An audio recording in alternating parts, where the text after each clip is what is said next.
빌딩 시장, 그러니까 중소형 빌딩이라고 할 수 있는 10억대에서 1000억대 정도 하는 그런 빌딩의 시장에서는 금리에 매우 민감하거든요. 그래서 이렇게 금리가 인하가 된다라고 하면 많은 분들이 관심을 갖고 빌딩 시장에 유입이 되면서 거래량이 폭발적으로 늘어날 것으로 보입니다.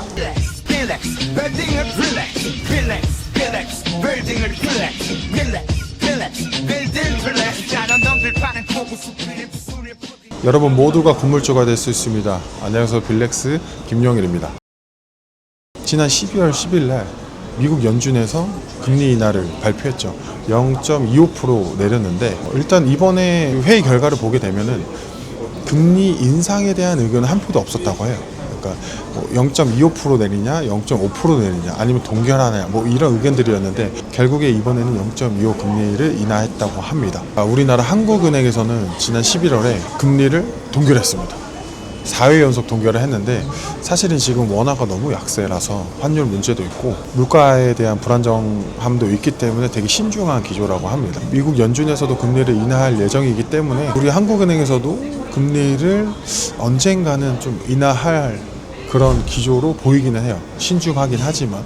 그러면 금리가 인하가 되면 빌딩 시장에는 어떤 영향을 끼칠까요? 일단 첫 번째로는 대출 금리가 낮아지면서 자금 조달 비용이 낮아집니다.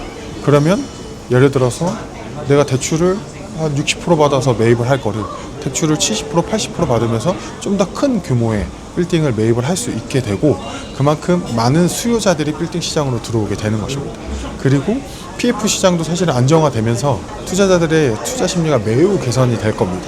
빌딩 시장, 그러니까 중소형 빌딩이라고 할 수 있는 10억대에서 1000억대 정도 하는 그런 빌딩의 시장에서는 금리에 매우 민감하거든요. 그래서 이렇게 금리가 인하가 된다라고 하면 많은 분들이 관심을 갖고 빌딩 시장에 유입이 되면서 거래량이 폭발적으로 늘어날 것으로 보입니다. 일단 금리가 0.25% 내렸다라고 하면 그 0.25%가 중요한 게 아니라 결국엔 앞으로 금리 인하가 계속 될 거라는 그런 신호탄이거든요. 부동산은 심리에 따라서 움직이기 때문에 급매물 위주로, 좋은 매물 위주로 소진이 될 겁니다. 그러면서 거래량이 늘어나는데 금리가 내려가잖아요. 그럼 급매물들은 왜 나올까요? 매도인분들이 대출 상한이 좀 어려워져서 급매로 내놓는 경우가 상당히 많았습니다. 지금 현재까지도 그렇고요. 근데 금리가 내려가면 매도인분들은 좀 더 버틸 수 있는 그런 힘이 생기시는 거라서 이렇게 현재 급매물들과 좋은 매물들이 소진되고 나면 향후에는 급매물들, 매도인들이 급하게 내놓는 매물들의 수가 줄어들고 시장에 나온 매물의 수도 줄어들 것입니다. 그러면 결국엔 매도자 우위 시장이 되겠죠. 그래서 솔직히 빌딩을 투자하고자 하시는 분들, 매입하고자 하시는 분들에게는 올해 말, 내년 초까지가 기회이지 않을까 싶습니다. 그 이후에 지나가고 금리 인하가 계속 지속된다라고 하면 매도자 분들도 대출을 좀 감당할 수 있기 때문에 갖고 있는 매물의 금액을 올릴 수 있는 여지가 있고 매도자 우위 시장이 되기 때문에 매입을 하고자 하시는 분들은 꼭 지금 당장 움직이셔서 올해 말이나 내년 초에 좋은 매물들을 매입하시기를 추천드립니다. 금리에 큰 영향을 받거든요. 그래서 사실은 반복됩니다. 기준금리가 올라가고 대출금리가 올라가면 대출을 적게 받으면서 자금 조달이 힘들어지죠. 그러면 빌딩 시장이 사실 어려워집니다.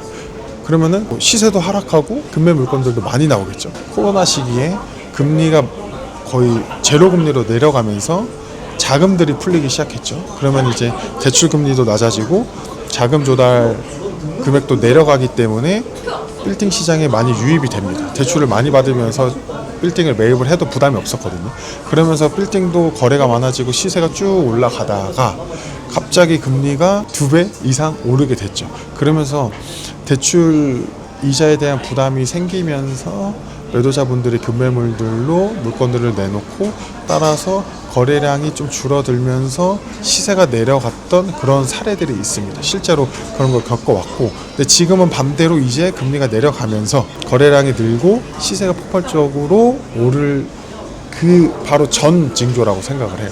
현재는 이제 부동산을 전문적으로 중개를 하는 사람들과 대화를 많이 하시다 보면은 이런 소스들을 얻으실 수 있어요. 그리고 저 같은 경우는 그 어떤 현장에서 중개를 하기 때문에 매도자분들과 매수자분들의 심리를 가장 가까이서 파악을 하고 있거든요. 그래서 좀 많이 소통을 하시면은 제가 좋은 팁들을 드릴 수 있습니다. 지금 좀 우리 한국에서는 여러 가지 이슈로 대출 이자가 뭐 비교적 크게 내려가진 않았는데요. 앞으로 내년에는 조금 더 대출 금리가 내려갈 것으로 예상이 됩니다. 그럼으로써 대출 금리가 내려가고 자금이 좀 풀리면서 빌딩 시장에 좀 더 많은 자금이 들어오고 거래량이 폭발적으로 늘어날 것으로 생각이 됩니다. 그래서 빌딩을 매입하실 최적의 시기는 지금이라고 생각을 합니다.